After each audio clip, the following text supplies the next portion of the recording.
नमस्कार दोस्तों। आज सौभाग्यशाली है कि हमारे साथ में खंडवा शहर के दादाजी भक्त और संगीत विशेषज्ञ संगीत मर्मज्ञ श्री हरिभाऊ मेटकर जी हैं और बहुत अच्छे अनुभव होम्योपैथी के आपके भी हैं। तो मेटकर साहब, मैं चाहता हूं कि पहले तो आप अपना परिचय दे दें और फिर आपको होम्योपैथी से क्या कनेक्शन है, क्या फ़ायदे मिले, क्या आपका अनुभव रहा, वो थोड़ा बताएं। नमस्कार डॉक्टर साहब। डॉक्टर साहब ने बहुत महिमा मंडित कर दिया, वैसा नहीं हूँ मैं डिपार्टमेंट ऑफ सोशल जस्टिस सामाजिक न्याय निशक्त जन कल्याण विभाग से सेवानिवृत्त प्रमुख कलाकार हूँ। मेरा जीवन ही एंटरटेनमेंट टू एजुकेशन संगीत के माध्यम से सरकार की जन कल्याणकारी योजनाओं का प्रचार प्रसार, संगीत नाटक ये दोनों साथ रहते थे। जी जी।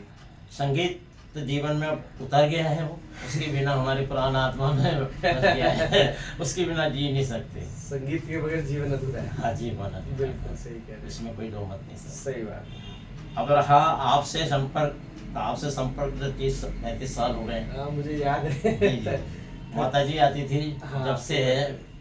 और डॉक्टर साहब के बारे में तो मैं इतना बोलूँगा कि डॉक्टर साहब का होम्योपैथी सारी चीज़ें हैं, होम्योपैथिक में और भी विशेषज्ञ हैं। ऐसा बोलते हैं ना कि तबला भी बहुत सारे बजाते हैं, हारमोनियम भी बहुत सारे लोग बजाते हैं, गाने भी बहुत सारे गाते हैं, लेकिन अगर वो गायन का मर्म समझ जाए, वो उसके फन का मन समझ जाए, वैसे ही डॉक्टर साहब का भी ऐसा ही है। होम्योपैथिक में उनका मर्म ही अलग है और वो जो पेशेंट को जिस तरीके से डायग्नोसिस करते हैं अपने तरीके से, तो उसको सारे इशू लेके चलते हैं।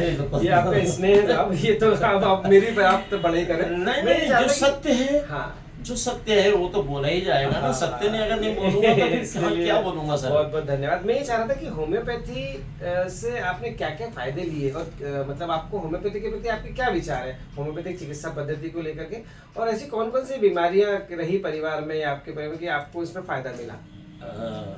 बीमारियां तो काफ़ी है। जैसे मैं पहला एक विषय बता दूं कि मिसेस का यूट्रस का ऑपरेशन करने का बोल दिया था। उससे समय आपसे मेरा परिचय ही था डॉक्टर साहब। हाँ, मैंने उस समय विजय मैडम के यहाँ डायग्नोसिस हो रहा था। फिर वो केस फाइल लेके मैं आपके पास आया।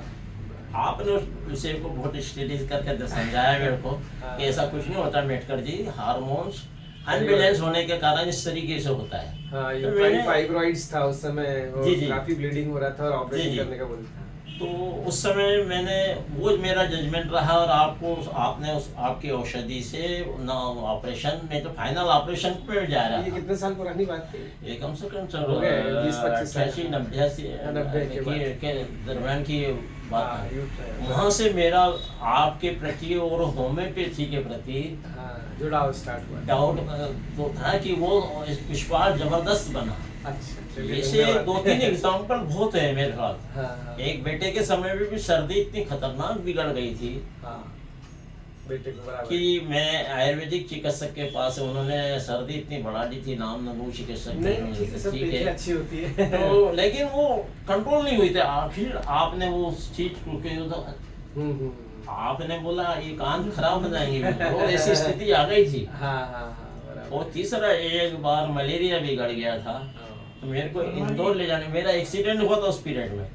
मैं बेड पे था और बेटे का मलेरिया बिगड़ गया था। तो आफ्टर ऑल आपने ही सारा उसको व्यवस्थित से किया, इंदौर जाने से बचाया। तो ये मेरा विश्वास है होम्योपैथिक में। आपका समर्पण और आपका त्याग इसको मैं नहीं भुला सकता। यूँ बोलूँ कि आप होम्योपैथिक के देवता हैं। महिमा मंडित नहीं कर रहा, सत्य हुई बोल रहा हूं। नहीं, ये तो सभी चिकित्सक अपना भरपूर प्रयास करते हैं। उद्देश्य ये रहता है कि लोग सही समय पे सही चिकित्सा पद्धति को अपनाएं। मैं चूंकि होम्योपैथ हूँ तो मैं होम्योपैथी के बारे में कोशिश करता हूँ कि सही डायरेक्शन दे सकें लोगों को। हमारा उद्देश्य ये है कि व्यक्ति को ठीक करें, बीमारी को नहीं, उसको उस परिस्थिति से निकाल लें, जो परेशानी हो रही है उससे निकाल लें। और आप भी बराबर पालन करा और सारी समस्याओं से अपन सुरक्षित रहे, बच गए। तो बहुत बहुत धन्यवाद आपका। आपकी शरणागति में मैं इसलिए आया हूँ। मेरे को तो आपको मैंने इंट्रोड्यूस करा, मेरा भांजा बम्बई में आयुर्वेदिक एमडी है। उनकी मिसेज होम्योपैथी की गोल्ड मेडलिस्ट है। मैं उनसे परामर्श न लेते हुए आपसे लेता हूँ। सभी चिकित्सक अच्छे रहे, हमारा सौभाग्य है। जी। तो बहुत बहुत धन्यवाद, बहुत बहुत धन्यवाद आपके। आभार, थैंक यू, नमस्कार।